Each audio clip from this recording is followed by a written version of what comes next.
Welcome to the Bioinformatics CRO podcast. I'm Grant Belgard, and joining me today is Alfredo Andre. Alfredo, can you introduce yourself, please? Totally. Thank you so much for having me, Grant. I'm Alfredo Andere. I'm the co-founder and CEO at Latch Bio. Welcome. So tell me about Latch. Totally. I mean, we're a young startup here in San Francisco creating data infrastructure for biotech companies. And specifically, we're helping scientists analyze their data and get insights from it without having to know how to code and without having to build any infrastructure in-house. So what that means is, I mean, as you know very well from your bioinformatics experience and from all your experience in bio, the data generated from a biological experiment has been 10xing every 2 years. That means that over the last 10 years, it's 100,000x, which means that on the ground floor for biologists, we've gone from finishing an experiment and visualizing it with the human eye to now 10 years later, finishing an experiment and getting back a file with 100,000 lines of ACTGs or 10,000 amino acid sequences or 100,000 proteomics images or microscopy images. What do you do with that? You're not going to look at that with the human eye. You have to run it through algorithms and workflows that you're then going to boil down into statistics, plots, graphs that you can actually look at. The problem with that is that these plots are really hard to generate. It's not super intuitive. It's not super, you need to use Python or command line or different algorithmic interfaces that biologists are not really familiar with that. So that's problem one. And so you need a new interface to do this. So biologists, sensitive to bioinformatician, to computational biologist, they process the data for them and then send the results back to them. Okay, that's just a new way of doing things. It's not per se problematic. The real problem that we found is that these computational people are really hard to find. These biodevelopers, these bioinformaticians like you, Grant, that have the ability to transform this data into visualizable formats, they're really hard to find. I'm talking like 20 biologists to one bioinformatician or one biodeveloper is what we usually see. And so what ends up happening in this new dynamic is biologist finishes their experiment and they send it over for analysis, and then they wait. And they wait for a day, they wait for a week, they wait for a month just to get back the result of their experiment that 10 years ago they got back instantly. And so I'm looking at this from a perspective coming into this from a software engineering side. I was working at Google and Facebook doing software engineering in one, data engineering in the other, and just getting to see the world's best data infrastructure, the state of the art for processing terabytes of data, and most of it being used for what? For optimizing advertisements, right? For getting you to click on stuff you don't really want. And on the other hand, you have these biologists, these scientists trying to cure cancer, trying to cure heart disease, trying to cure aging, global warming, I mean, you name it. And they have some of the worst data infrastructure that we've seen, and it's slowing down their iteration cycles. And so we're like, how can we solve this? And we realized that initially, to solve this, the best wedge into the market was to just create no-code interfaces for the biologists to be able to process their data, upload it to our platform, run it through different workflows, and then visualize the results. And so that's where we started. After 3 or 4 months of market research, we raised our series seed, and we started working with the IGI, and we started working with Eligo Bio, and we even worked a little bit with BitBio, which obviously you're super familiar with, accessing these no-code interfaces and giving them to biologists and collecting these biologists as users of this platform, and first hundreds, then thousands. And once we created that movement, now we're moving on more to a generalizable biodevelopment framework. And that is a type of marketplace dynamic that we wanted to become the AWS plus GitHub for biotech companies. And what that means is anytime you have a marketplace dynamic, you're going to have a chicken and egg problem, right? Like, why are biologists going to use our platform if there's no workflows available to them? And why are bioinformaticians or biodevelopers going to upload workflows to the platform if there's no biologists to use them? And it's like, the real answer is they won't. Neither side will. So what we initially did is we uploaded all the workflows to the no-code interface I was telling you about, expose them to biologists. Now that we have all these biologists using the platform, now we're going back to the developers, to the computational biologists, to the bioinformaticians, and telling them, hey, instead of uploading your workflows to GitHub, where no one's going to be able to replicate your academic code, to put it nicely, or to React, where you're going to have to maintain a server for the next 5 years, just use our SDK to open source SDK to upload it to the Latch platform. We automatically generate a no-code interface that biologists can use. We also automatically generate an SDK and an API that other bio developers can use. And we take care of the cloud infrastructure, the scaling, the data traceability. And so we want to create this self-propagating, positive feedback loop, marketplace dynamic that becomes the central AWS plus GitHub for any biotech to just plug into from day one and start analyzing their data and getting insights 10 times faster by not having to code and not having to build any data infrastructure. So that's what we're building at Latch right now, and we're well on the way there. We recently raised our Series A, and we're just building as fast as we can to be able to accelerate all these amazing companies that we're working with. Cool. How does Latch fit into the broader ecosystem of companies in this space?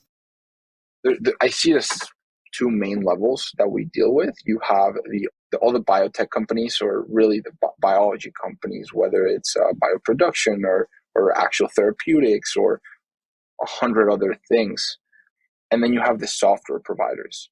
Within the software providers, I really see it as fitting neatly into the DBTL cycle, the design, build, test, learn. Like, what part are you augmenting with your software that is serving then the biologists and the biology companies? I think within that DBTL, there are many tools that have been growing a lot in the design and the build. So things like Benchling and other types of software that helps with the lab scientists in their work. All these LIMS systems that are coming along and different notebooks, they help a lot in the design and the building. Then, as this data grows more and more, you have the testing phase. You're going to put into some sequencing, or you're going to create a large amount of data.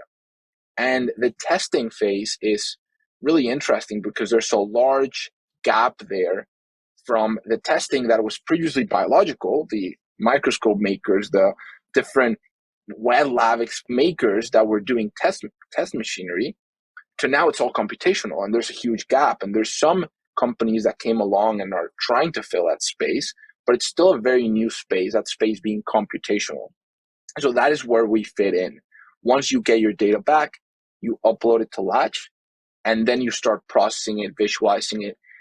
We are not yet going into machine learning. We do a little bit of machine learning, which I see as the computational part of the learning phase, because that learning phase was previously human. It was, you look at the results, you use your brain, and you learn what experiment you're going to do next. That part is also turning more and more computational. It's also going more and more into machine learning, guiding the next experiment. I don't think the space is ready for someone to build a prominent software tooling for that space, because first we need to get the data right in the testing space. The data that is coming in, we need to get it organized. We need to get neatly processed. But whoever takes this testing phase is going to be very qualified to then build software for the learning phase, because machine learning models are very similar to bioinformatics workflows. If you look at them from input-output perspective, it's a lot of similarities. I think whoever can build a strong foundation in the testing phase is going to be uniquely equipped for that learning part. So what's your long-term vision for Latch? I mean, that's a great question from that perspective, because I believe in 5 to 10 years, Latch will completely replace AWS and GitHub, and then a lot of the computational and data analysis will take place on top of Latch. We are going to be the central marketplace, if you want to see it that way, where all the computational analyses are going to live, all the machine learning analyses are going to live. And so the second that an experiment finishes, all the data is automatically going to be analyzed. And then that data that is being analyzed, and then the results are going to be given to a learning phase, different machine learning algorithms that are going to be deciding the next experiment. And then Latch is automatically going to send a signal to some type of cloud lab or some type of or a scientist that is manually doing these experiments to then start the next iteration cycle. And so we believe if we can build good software here, we can completely automate that whole part of experimentation. And we can not just automate, but also empower the people that are doing the more complex analyses. And so, yeah, I mean, replacing AWS and GitHub would be the long-term vision. It's ambitious, which is good for a startup. That's where you want to be, right? It's hard, but yeah. So I remember the first time I spoke with you guys. It was pretty early on. I think your kind of origin story with Latch is really interesting. Can you tell us about that? Totally. The first time we spoke, if I remember correctly, we were inquiring about the bioinformatics CRO and the great work you're doing there, and trying to learn a bit more about the space and the market and what kind of customers you were serving. And we literally just booked a meeting with you as if we were looking for a service, and just had talks with you and some of the other people you work with. So the company officially, and we had been working together before that, Kenny and I, but the company officially started in February 2021. And when we initially started, we had to incorporate because we went to some investors in Berkeley, and we were telling them like, hey, this space is really messed up. We are seeing, just from a high level overview of Kenny working on the labs and on a couple companies, we're seeing USB sticks being passed around. We're seeing people running scripts on their laptop that should be running on the cloud. We're seeing all these, we're seeing pipelines written F#. We're seeing all these kinds of messed up stuff. And then the investors were like, okay, so what are you going to do about it? And we were like, we don't know. We're going to go find out. And so, bless Silicon Valley, they actually gave us some money. And actually, one of them invited us to Taiwan there was no COVID there at the time, and invited us to Taiwan to a hacker house, to go there for 3 months. And what we told ourselves is, we're actually not going to build anything. We've made this mistake in the past in other projects we've made. And so this time, we're not going to build anything until we know people have a problem and we understand the problem, and we have people that would be willing to pay for a solution to that problem. So for the next 3 months, we just talked to people and did contracting. And we would do everything from booking the bioinformatics CRO and clicking book, to emailing hundreds of people every day, to LinkedIn messaging. Like, we would have a rule where Kenny and I every day would have to max out our LinkedIn requests connections. And some people might not know this is possible, but it is. And so every day we would have to max out our connections. And if you do it too many times, they can ban you without notice. Yeah. And we would have all these hacks around that. And we got blocked from multiple email servers from companies because we would blast them with emails, not selling them anything, just asking them, can we please have 20 minutes of your time to talk? And then when we did, we would have multiple calls a day, and we would just ask them, what are your pain points? Like, we're not going to tell you anything, but like, you tell us, what are your pain points? And then we would test hypotheses on them. Like, hey, we've been hearing people complaining about this. Is this right? Is this not right? And after 3 months, we had so much data on what people were struggling with. And even more valuable, we narrowed down our hypothesis enough where we had 6 customers that were willing to pay for something, for a vision of something that sounded similar. And so only at that point, after having been contracting with some people and then having like all these evidence and then having these 6 people that were willing to pay for something, then we went to investors for a seed round, and we told them, hey, there's this huge problem. We want to hire 2 of our friends to help us solve this, and we're going to go and build it. And at that point, we raised our initial seed round. We were actually super surprised that we were able to raise a seed round, and it got competitive and everything. And at that point, I mean, we had dropped out of school 4 months ago. And at that point, then we raised our seed round from Lux Capital, and we started building out the platform that today is Latch.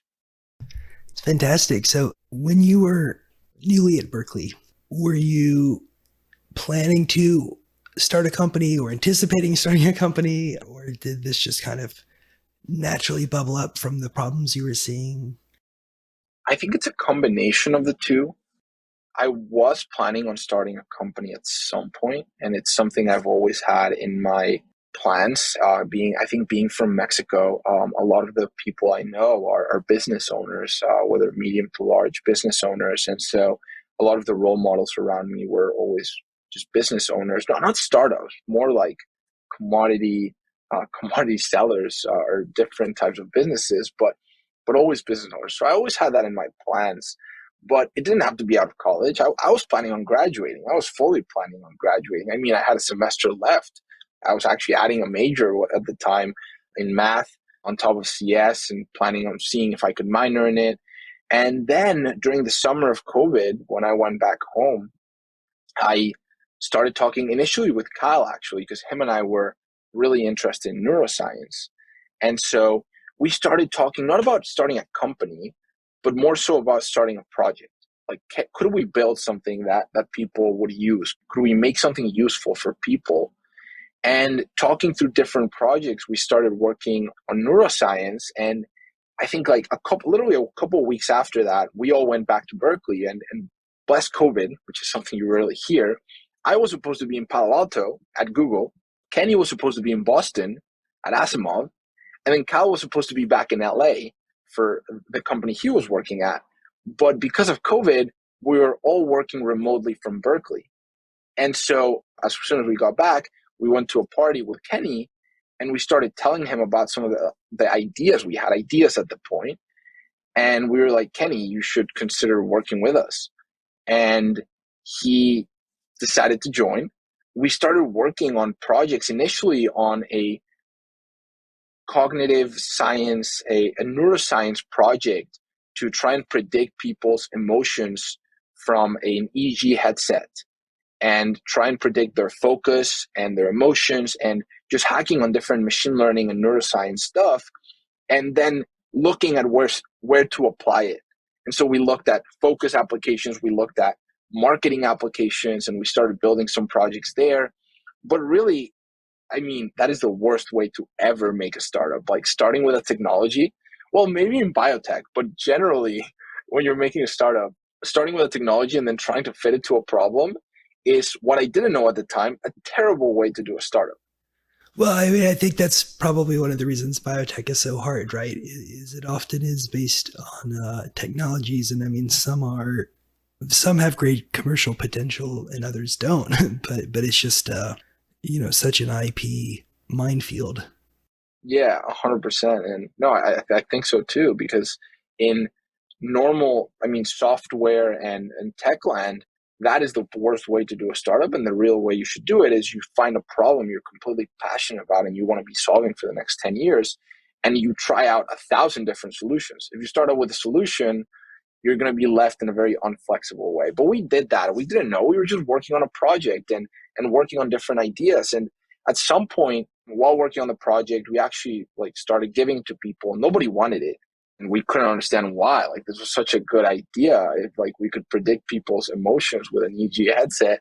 But we started getting noticed, and at that point, we actually had a YC interview. We applied to YC. We were like, oh, let's try this. We were still in school, summer, and then went into the school semester. And a week before YC came into my map and in our map, and we started reading about kind of the mistakes not to make. I mean, we started reading a lot about startups, but one of them, the mistakes not to make when making a startup. And for me, it was more like a checklist. It was like, oh yeah, we did this. Oh yeah, we also did this. Oh, yep, also this thing.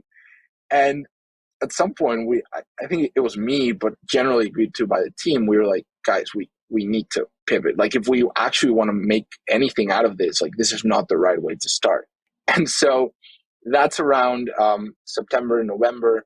But the special thing there, and going back to your question of when we started working together, the more special thing there wasn't the idea.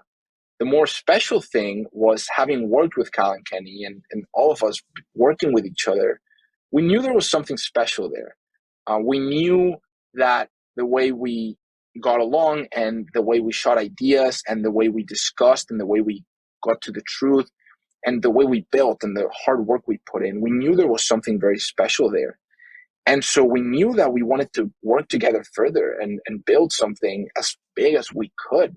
We decided to go for it, and we were like, hey, let's trash this idea, start from zero. The only fundamental being we're going to work together to solve a huge problem. What do we solve? So let's spend some time really figuring out what to solve. And so for the next month, we just read through stuff, textbooks, articles, papers, kind of trying to figure out what to solve. I remember I told you that the company was founded in February. Around January, we had to make the decision by January of whether we were going to continue with school or work on this full time. And we were kind of getting excited about biology. We knew there was so many problems to solve here. We knew we wanted to work together, so we decided to fully drop out. One semester left of school. We were like, this is the team that is going to build something really big, and we're going to figure out what that is. And so we just dropped out of school. How did your parents take that? I would say my parents were not very happy. They were actually the most unhappy out of our three parents. I know Cal's parents were just like, his mom was just super encouraging, like, yeah, this is what you were meant to do. Kenny's parents were a little put off, but he told them it was a break at first.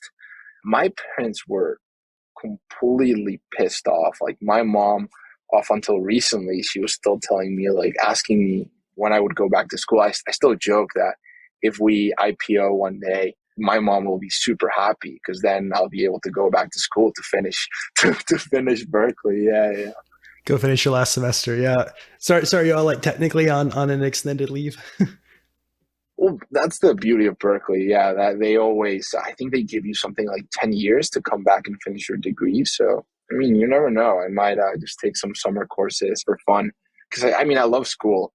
I love classes. And there's so many classes I would love to take. So, it really was dropping out because the team was there and we're all doing it. So, you were not going to get left behind, right? So, yeah, I'm glad we did. But yeah, my parents weren't too happy. So one other thing that sticks out about Latch to me is your brilliant social media presence. You know, some of our listeners may have seen your coordinated pictures. You're wearing like black tops and sunglasses on a white background and things like this, right? Can you tell us a little bit about your marketing? I would say there's two branches to the marketing, the aesthetic and the different part, which is the pictures, which is a couple quirky things we do here and there. And then there's the aesthetic parts. And I'll start with the more quirky parts. And I'll say that is actually it comes off naturally from Cal Kenny and myself. Like we like to push the edge of what is allowed, where the line is at and what you can do. But those pictures actually come from a funny story back in the day when we were in our Berkeley office. The Berkeley office was probably not much bigger than one of our conferences rooms in our current office, literally could barely fit three people.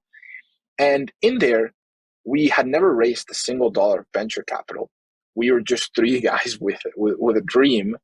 And we looked at TechCrunch and you see every picture of a new financing.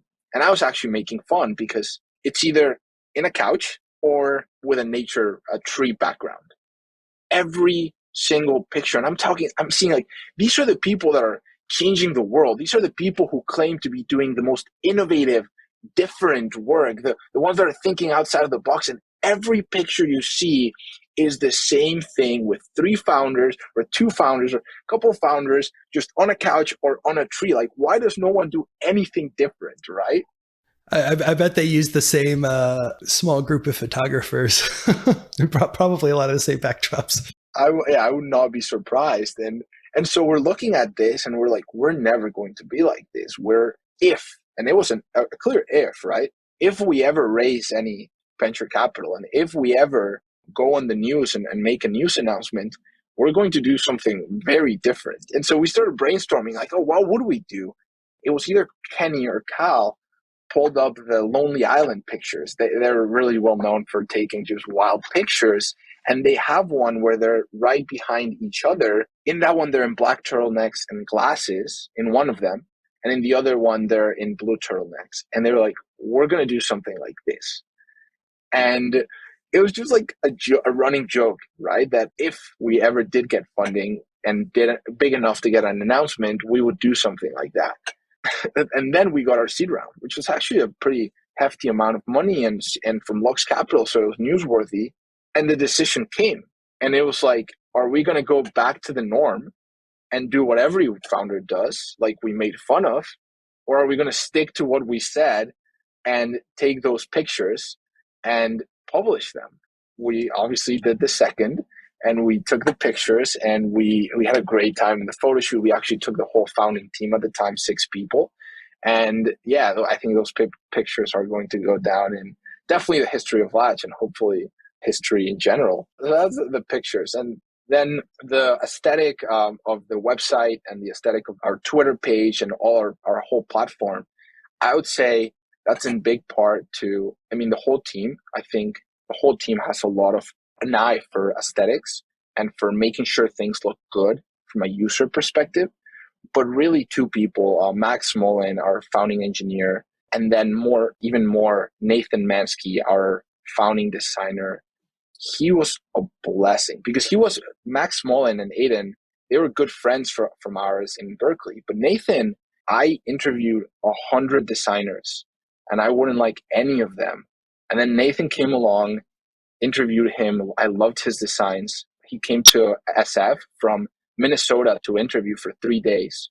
We loved his work and we hired him. And he has been one of the biggest blessings to Latch. His ability to design and his ability to just take in your input, like, hey, I want something like this and that, and then make it into designs that look beautiful, and then code them up himself if need be, either in the front end of the platform or for some landing page. He actually coded our whole landing page himself. He has been a blessing to this company, and I mean, we love him. You brought up a couple of employees, and I'd like to talk a bit about that now, right? Because obviously, starting a company like this in college, you're not coming into it with years of management experience, and also how have you found the experience of, I mean, not just starting a company and having the vision and all this, but building out a team. And how many people do you have now? I think at this point it's 14 people. 3 of them are interns.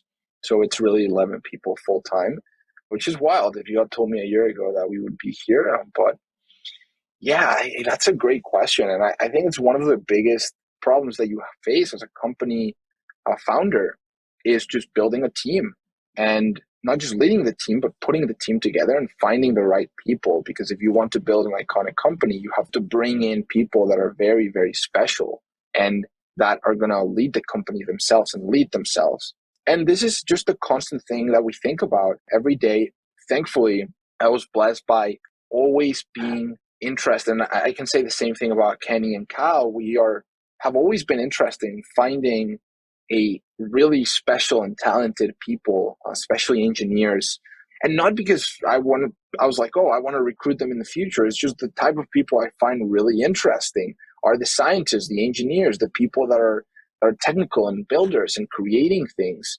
And so in Berkeley, I would say we surrounded ourselves a lot with those types of people. Machine learning at Berkeley was a club we were in at Berkeley, and it was very selective, and the people there are incredible. We've actually, I think half of our company now is from that club itself.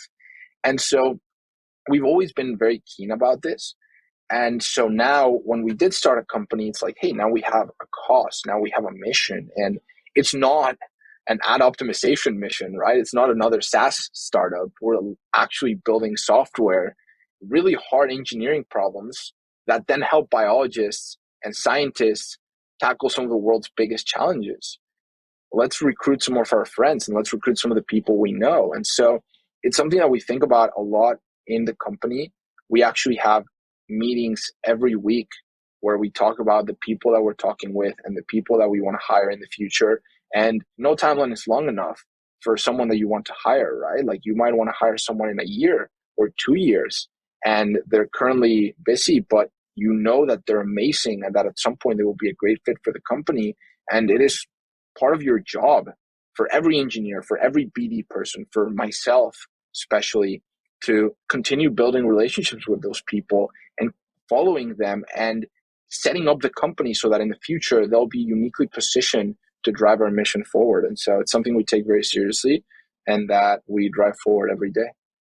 Cool. And what are your near-term plans for Latch in terms of expansion? It sounds like you're in the Bay Area. Does everyone work on site? Do you have kind of a hybrid team? How does that look, and what are your plans going forward? So we actually work fully in person, which seems to be different these days with remote COVID turn. But we hope to stick to it fully in person for the foreseeable future, at least to 20 people, hopefully to 100 people. We work from San Francisco, from the Bay Area. We're hoping to double over the next year, and we're about to get a bigger office down in Mission Bay. And yeah, it's actually it's funny enough, it's the first question I ask now in interviews. As soon as I hop into an interview, I ask them about, are you willing to move to SF and work in person 6 days a week? And yeah, it's 6 days a week. So we actually work through Saturday. We actually work on Saturdays. So it's Monday to Saturday and then in SF. And that disqualifies a lot of people, which is surprising because it's one of the top things in the job postings. But that's currently the first question I ask. And I wonder if people are really reading them thoroughly. right, that's the thing. But yeah, that's the first question I ask, and it disqualifies some people. But the people that we do that are coming into the office are they're very special. What do you think are the influences from when you were, growing up and so on that led you to do this, the semester before graduating, right? I mean, I think most college students wouldn't have the confidence to do that. They would be too scared, frankly. Yeah, I think for me, definitely a combination of the entrepreneurs that have talked about their story and have inspired me since I'm young, and then my parents. And in the sense of the entrepreneurs, I think my first vision of Silicon Valley was actually when I was 13 or 14. I read Steve Jobs' biography by Walter Isaacson. And I remember just feeling chills through my body throughout many parts of the book where I was just so surprised and impressed that a brand I already loved, right? Like at that point, I was already a huge fan of Apple. And then seeing how it had been built by a team and a person and just been built out from scratch in a lifetime, less than a lifetime. And I think that put a lot of things into perspective and inspiration. And from there, reading about Elon Musk and then reading about the Twitter founder, which I mean is a little more problematic, but reading all these biographies, I love biographies, and reading about all these people doing it and going through it, it was always a huge inspiration for me, and what actually inspired me to then go study at Berkeley instead of in Mexico, where I'm from, and try and pursue that myself. And so when the opportunity came and it felt like the right opportunity, I knew that my parents, as much as they would love for me to finish school, what they really want and have always pushed me to do is to just follow what makes me happy and follow what I love. And so with that combination, when the right opportunity came and the right team was there, which in my mind is the most important thing, I just knew I had to do it, and school could wait, and school is going to be there. And I think, yeah, it does take a little bit of being fine with risk, but also some logic around risk and what you're really missing out of. So yeah, that's how we had the ability to drop out. And I think I don't regret it at this point, but initially I definitely had my days where I looked back and I was like, wow, this is the right choice. What have been your biggest surprises? I would say two. One of them is definitely the timelines. Stuff takes time, and it's not just hard work, but hard work over a long period of time. And just understanding how long stuff is going to take and how hard building good software is and how hard getting a single user is, and then how hard getting 10 users is and 100. Understanding that a lot of the superficiality that you see in TechCrunch is actually just very few data points over a lot of companies. You're always seeing companies getting funded, and so you're always thinking like, oh yeah, this goes really fast. But when you actually look at the background of these companies, they've been being built for 5 years, 10 years. And it's only now that they're reaching the point of really rocket ship trajectory. And so stuff takes time, and stuff takes a lot of hard work over that time. And understanding that we're dealing with 10-year timelines and 20-year timelines has been a huge surprise to someone that my biggest timelines had been 4 years for college. On the other hand, it also surprises me how from the inside a lot of companies that look very prominent and like everything is going perfectly are actually not that great. Yeah, actually, if you can find a team of people that are really willing to work super hard for an extended period of time, let's say 10 years, actually that in itself is super special and super hard to find. It really is very rare. So those are two of many surprises I've had while doing this. What advice would you have for young entrepreneurs possibly starting a company during undergrad or grad school or whenever?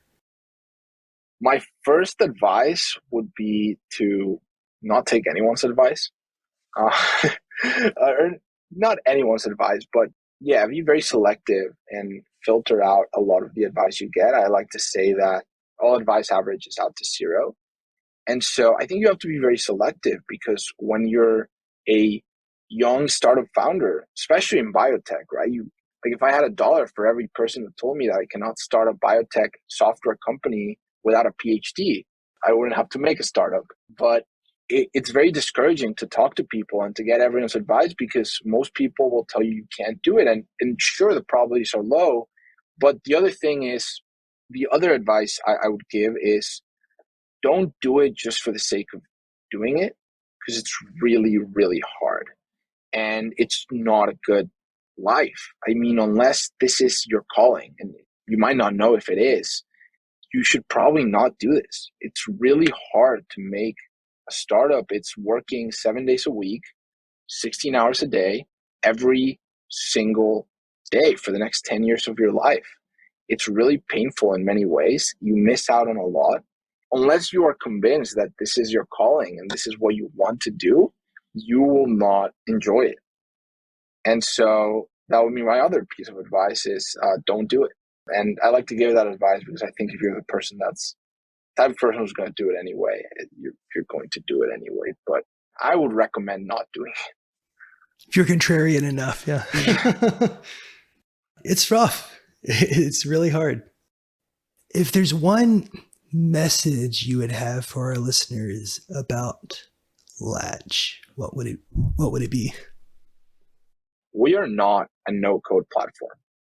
We are a development framework for bio developers to be able to easily, yes, create no code interfaces, but also to easily create other interfaces and also to easily deploy to the cloud and to easily be able to track data traceability and all of these benefits that wrapping your code in our SDK gives you. And so we've been dealing a lot with that. We were initially a no code platform because we were dog fooding our own SDK. And now a lot of people are like, oh, I can't do my work in a no code platform. We know, we understand.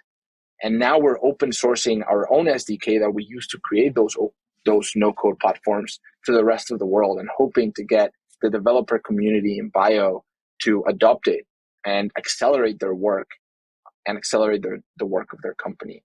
And so if I can say one message, and you'll hear me saying this a lot over the next coming months, is Latch is not a no-code platform. It is a bio development framework. Nice.